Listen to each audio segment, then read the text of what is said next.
নমস্কার।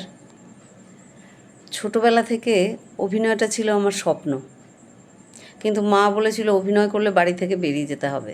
কাজেই অনেক কষ্টে স্বপ্নটা বুকের মধ্যে চাপা দিয়ে বড় হতে লাগলাম। মাধ্যমিক পাশ করার পর পারিবারিক সম্পত্তির সূত্রে চলে গেলাম ত্রিপুরা, আগরতলা। সেখানে গিয়ে আবার পড়াশোনা শুরু হলো। কিছুদিন পর, কয়েক বছর পর প্রেম করে বিয়ে করলাম। বিয়ের আগেই স্বামীকে বলেছিলাম যে আমাকে কম খেতে দিও, কোনো অসুবিধে নেই, কিন্তু গান বাজনা যেমন চলছে চলবে, সাথে আমি অভিনয়টা করতে চাই। উনি কথা রেখেছিলেন।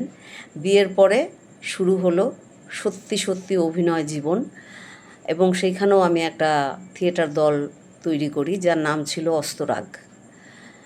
ভালোবাসা মানেই কিন্তু সব কিছু ভালো নয়। ভালোবেসে বিয়ে করেছিলাম, কিন্তু একান্নবর্তী পরিবার। শ্বশুরমশাই একদিন স্বামীকে ডেকে বললেন, স্ত্রীকে থামাও, না হয় ডিভোর্স দাও, না হয় বাড়ি থেকে বেরিয়ে যাও। বাড়ি থেকে আমরা বেরিয়ে চলে এসেছিলাম, কিন্তু শ্বশুর শাশুড়ির শেষ জীবন পর্যন্ত আমরা আমাদের দায়িত্ব কর্তব্য পালন করে গিয়েছিলাম। লেখাপড়াটাও একসময় বন্ধ হয়ে গেল মাঝপথে। ২৬ বছর পর রবীন্দ্রভারতী বিশ্ববিদ্যালয়ে ভর্তি হয়ে আমি গ্র্যাজুয়েশন, মাস্টার ডিগ্রি, এমফিল এবং পিএইচডি কমপ্লিট করি। মা ছিলেন সঙ্গীত শিক্ষিকা, সঙ্গীত চর্চার মধ্যে দিয়েই বড় হয়েছি, কিন্তু কোনো ডিগ্রি ছিল না। তো খানিকটা বড় হওয়ার পর ছোট ছোট ছেলে মেয়েদের গান শেখাতাম।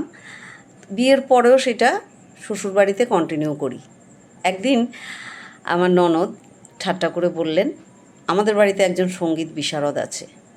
সঙ্গে সঙ্গে সবাই খুব হেসেছিল, আমি হাসিনি। সেই বিদ্রূপটা তীরের মতো বিঁধেছিল আমার বুকে।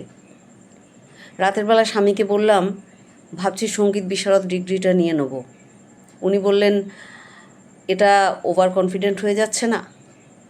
আমি কিছু বলিনি, কিন্তু মনে মনে প্রতিজ্ঞা করেছিলাম এই বিদ্রূপের উত্তর আমি দেব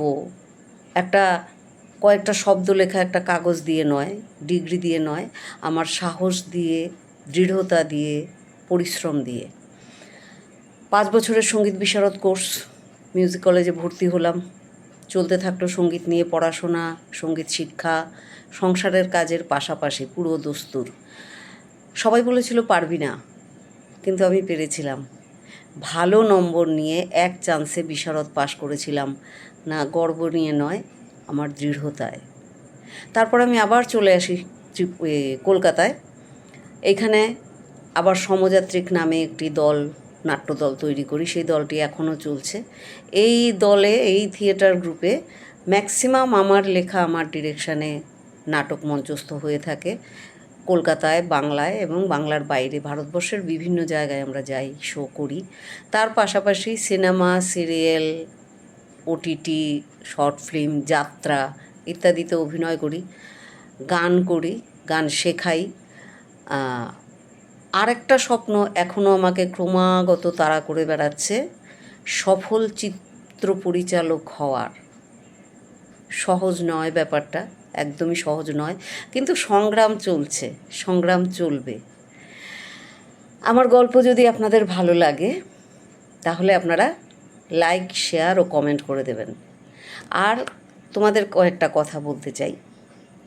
নিজের স্বপ্নটা নিজে যদি না দেখো, কেউ সেটা পূরণ করে দেবে না। স্বপ্ন আসতে দেরি হতে পারে, কিন্তু স্বপ্ন কখনো বৃথা হয় না। না পারার কথা শোনো, কিন্তু মন থেকে থেমে যেও না। নিজের গল্পটা নিজে লেখো, সংগ্রাম দিয়ে, শিল্প দিয়ে, সাহস দিয়ে। অহংকার নয়, অঙ্গীকার হোক চলার পথের পাথেও। আমার গল্প যদি আপনাদের ভালো লাগে, তাহলে অবশ্যই লাইক, কমেন্ট, শেয়ার করে দেবেন। আর ক্রিয়েটিভ পাঠশালা, ওরাও কিন্তু একটা সংগ্রাম করছে। ওরা বিভিন্ন মানুষের গল্প আপনাদের সামনে তুলে আজকের যে অবক্ষীয়মান মানবিকতা, মানসিক জোর ক্রমশ কমে যাচ্ছে মানুষের মন থেকে, সেইটাকে উদ্বুদ্ধ করার চেষ্টা করে চলেছে অবিরাম ক্রিয়েটিভ পাঠশালা। ওদের এই সংগ্রামের পাশে আপনারা সবাই থাকবেন। সবাইকে অসংখ্য ধন্যবাদ। ভালো থাকবেন, সুস্থ থাকবেন, আনন্দে থাকবেন। নমস্কার।